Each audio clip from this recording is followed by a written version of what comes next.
Le Hatha Yoga, c'est une pratique ancienne qui se transmet du maître à l'élève, c'est-à-dire qu'il faut être initié, il y a des initiations pour pouvoir rentrer dans ces écoles-là. Et après, certaines personnes sont choisies pour diffuser les pratiques, donc les pratiques qui sont diffusables. Et il y en a beaucoup.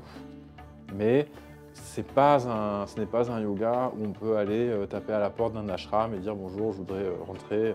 Non, il faut avoir les professeurs qui sont sortis de cette initiation et qui sont là pour nous enseigner, pour pouvoir accéder à ces pratiques-là, à ces enseignements-là. Donc première différence, il n'y a pas d'ashram, il n'y a pas de vie en communauté. Et les yogas tantriques sont des yogas qui mettent l'accent sur l'autonomie et la liberté. Et aussi beaucoup l'énergie, c'est-à-dire la puissance. Ce ne sont pas des yogas dans lesquels il y a des obligations, des interdictions. Par exemple, on ne demande pas de ne pas manger de viande.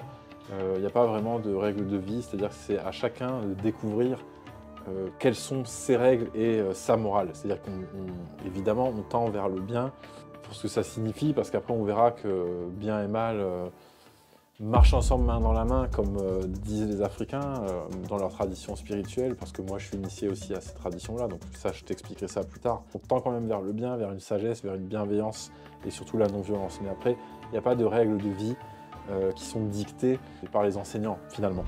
Quand tu pratiques le Hatha Yoga, tu peux manger de la viande, tu peux boire de l'alcool, tu peux fumer, tu peux faire ce que tu veux, à partir du moment où c'est pas quelque chose qui te nuit, qui vient nuire à ta pratique.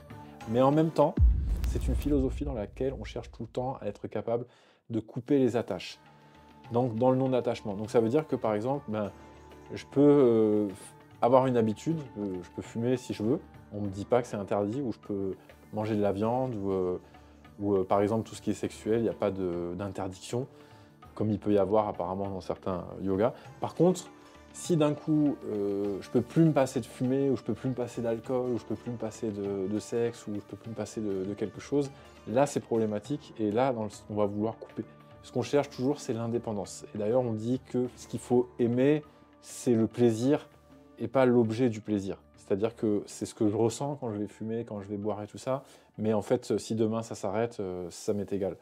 Et je peux trouver, à force de cette culture et de cette philosophie, je peux trouver vraiment du plaisir partout, dans tout. Et c'est aussi un entraînement à voir ce qui est bon et ce qui est plaisant. C'est vraiment une belle aventure. Donc ce sont des yogas qui ne viennent pas des Yoga Sutras de Patanjali, donc ce n'est pas basé sur les Yoga Sutras de Patanjali. Ce sont des yogas qui sont, on peut dire un peu, sont les experts du pranayama.